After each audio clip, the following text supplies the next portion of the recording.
It's the Monday Morning Show. Today is February 5th, 2020. And I'm Ken LaSalle, author and producer at large, looking for a sale. You can find all of my books, audiobooks, and so forth on Amazon, iTunes, and around the web. There's not a whole lot of setup this week, as last night Trump gave his State of My Ass speech, which made him feel a whole lot better, but didn't do a whole lot for the rest of us tired Americans. And the rest of the Republican Party is starting to catch on that they signed a deal with the reality TV devil, who isn't as bad as the real devil, but everything is filmed, so. And with that said, and without further ado, I present episode 17 of DC Home, State of the Union. Sherry, Sean, old Herbert, and Alicia gathered around their old radio last night to listen to Trump's second State of the Union address. But only made it as far as, "Thank you, madam." I'm kidding, of course. They barely made it past you. Actually, they barely made it past thank. Old Herbert had the Bluetooth speaker powered off before our orange national disgrace said so much as tha. Old Herbert simply could not stomach it. Nobody really complained. If anything, they were relieved. Sean, being both relieved that he didn't have to listen to a politician speak and confused, asked why old Herbert had turned off the radio. When no answer was forthcoming, he asked why everyone was so angry anyway. What was so wrong about Trump? Why did he make everyone so angry? Sherry didn't have an answer. She didn't expect anyone would have an answer. But she was wrong. Old Herbert had an answer. And here's what old Herbert said. And I'm not going to read this in the voice he was using, not this time, because I believe he did a better Jimmy Stewart anyway. And besides, he had a point. So I'm just going to tell it. He said, Trump is a self-inflicted wound on the body politic, built over generations of Americans denying the horrible things our nation has done. And Trump can ride on the notion that we can't do better because he can always hold those things over our heads. The only way we ever have of taking that power from him is by accepting what our nation has been while also accepting that it can be much more than that. Like that America can be much better and do much better than Trump. But nobody really understood what he said. Sherry gave him a look. Alicia gave him a look too, but that was just because she had to pee. Sean gave him a look and said, "You're talking gibberish again, OH. Don't tell him I said that. He's trying out OH to sound cool, but, you know. Anyway, old Herbert wasn't having any of that. He grimaced at the looks and turned on Sean with all the power of his old day laborer's body. Old Herbert had to be nearly 70, but he still stood straight and broad, draped in old jeans and sweatshirt, an army field jacket, an overcoat. Well, you get the idea. He was rather indomitable. The dark room helped. He said, "Gibberish, boy. You don't know what gibberish is. Gibberish is when your president tells you we can't help the people of Puerto Rico because they're an island and we can't get to them. Gibberish is when the president tells you that rapists are coming over from Mexico and he cages toddlers just in case. Gibberish is when he admits to crimes on national television and the Senate hears no evil and sees no evil, but speaks evil on his behalf every chance they get. Sean paced around. Living in a storage unit meant a lot of pacing. He paced around and finally said, "I don't know what you mean." But he said it angry, just like we're all angry, just like our country is angry. Some are angry because the nation they were trying so hard to build into a better union was stolen away by a bunch of rat bastard white thieves. And then there are the Republicans who are mad because they couldn't steal more. Old Herbert wasn't going to take any of Sean's anger. He sneered a mouthful of darkened teeth at Sean and told him, "Because you don't pay attention. You're not alone. Most of America doesn't. So, let me see. How can I tell you so that you'll understand?" And I have to tell you, I was on the edge of my seat at this point. I was hoping old Herbert, senile, schizo old Herbert, would come up with an explanation that would make sense. Because I sure as hell couldn't. I've tried to explain what Trump has done to this country, but I don't know how to any more than some German living outside of Stuttgart in 1937 could explain that strange little man with the mustache. But Trump is no Hitler. So, better yet, some Italian living outside of Turin having to explain the puffy blowhard with the bad hair. Yeah, that sounds more like it. But old Herbert did something surprising that evening. He sat there on the floor of the storage unit, the cold floor, the part not covered in one of Alicia's carpets. He sat there and asked Sean to sit beside him. Sean approached him, but he wasn't about ready to sit. Old Herbert says, "You know, Sean, bullies aren't always mean people. Did you know that? Oftentimes, they like to make friends first, find your weakest spot, and then attack.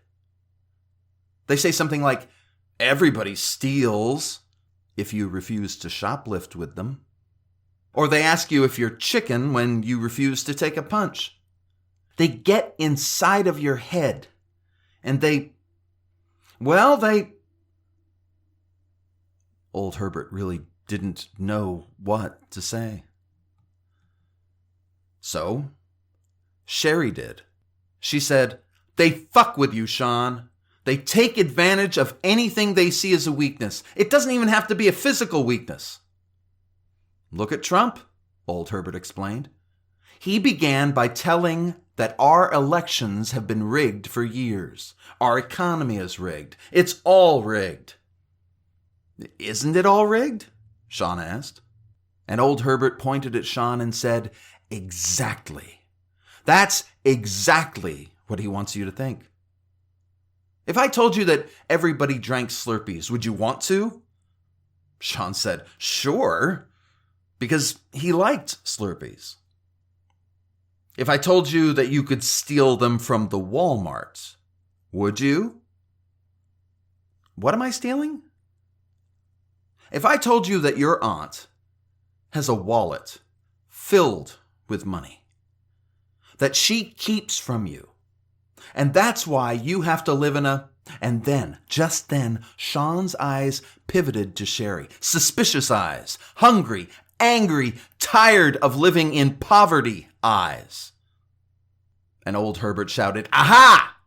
That's what Trump does, right there. He tells you where your troubles are. He makes you believe he knows things you don't. He twists reality to make you think he is on your side." Sherry said, "But he's not on your side. And he's not on mine. And he's not on mine," old Herbert said. Alicia was sleeping, I think, Yep, there's the snort. She was sleeping. Anyway, Sean, having heard all of this, asked, whose side is he on? Old Herbert put his arm around Sean and said, well, you don't see him here. And you never see him anywhere people need his help. You never see him helping others or caring for others. You never see him doing anything that doesn't help Trump himself. Because he only helps himself. And when he gets caught, which he always does, he uses some of those things he made you do. Remember all that money in your mom's purse? You were going to make sure it wasn't there, weren't you?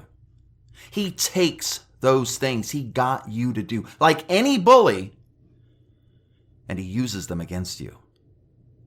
Because he is a bully. And all he cares about is himself. Sean thought about this. And he asked, but what about all the people who care about him? All of his supporters? All of the people who go to his rallies? But what could old Herbert say? Call them that word Hillary used to equal effect? No. And then Sherry surprised old Herbert. She said, and the Super Bowl. Remember, Sean? With all the military pageants and pro-nationalist sentiment? I think a lot more people are on Trump's side than we think. What about that? Sean asked. If Trump is really a danger, then what about that? And old Herbert stopped. He had made it to the point in the Super Bowl where Trump boasted about bringing families together. Not poor, unconnected families, not immigrant families, not brown or black or in any other way not orange families. But hey, why should they count, right? They've never given him money. Old Herbert stopped because he realized he'd come up with an answer that made sense.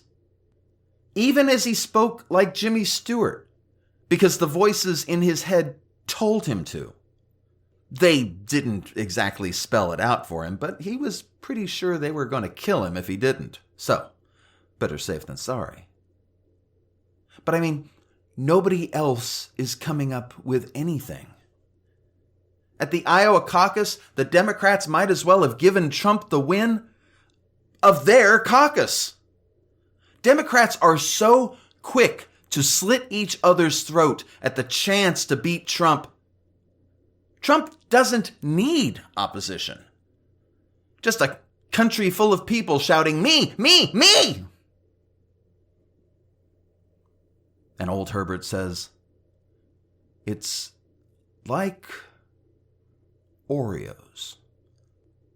And Sherry told Sean to go back to his corner because old Herbert was checking out. But old Herbert said, no, listen to me. I think this makes sense. You remember Oreos, Sean? Of course Sean remembered Oreos. First they had them one size. Then they made them double stuffed. Then they made them thin and white and lemon and chocolate. And the thing to remember is that nothing happens by accident, old Herbert finished.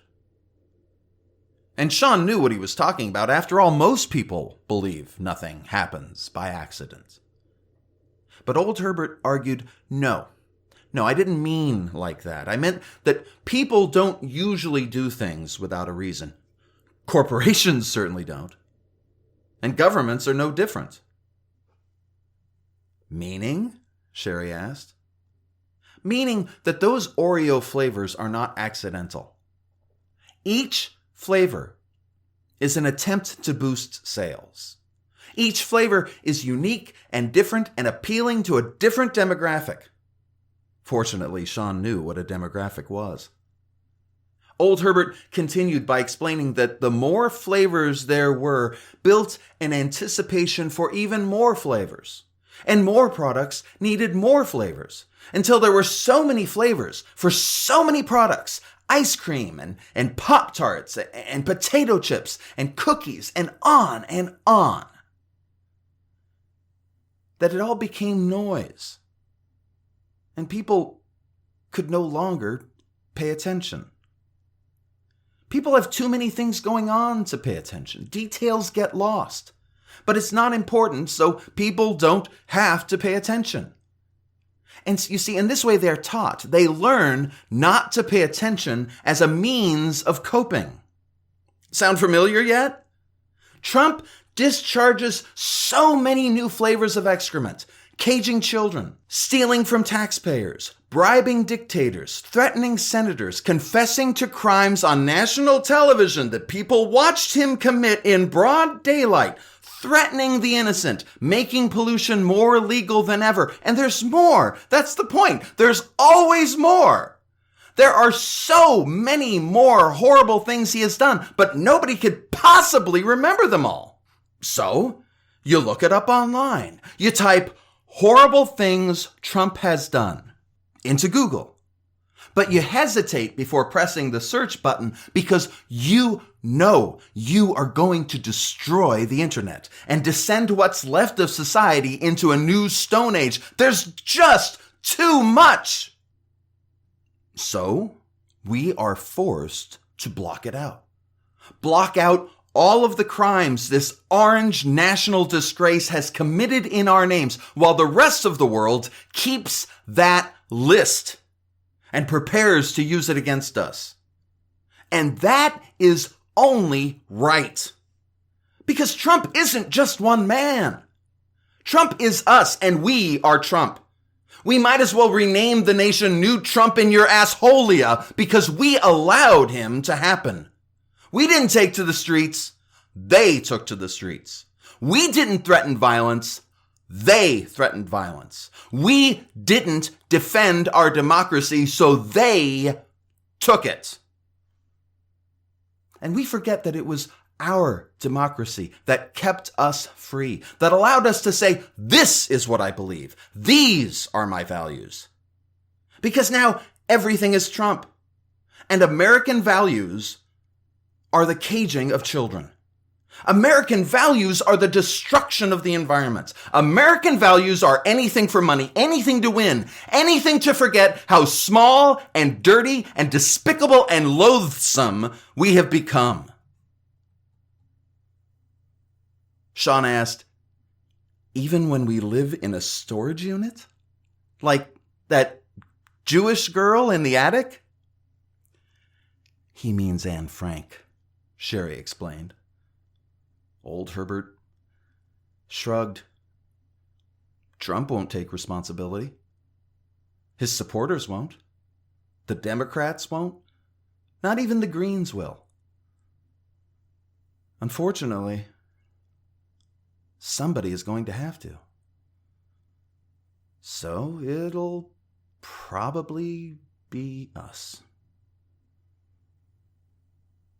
But that is the way it has always been in America and throughout time. I suppose I should close with Washington, D.C. has its hand in all our homes. Welcome to D.C. home. Until next time, be good to yourself, be kind to others, and let's make this world a better place.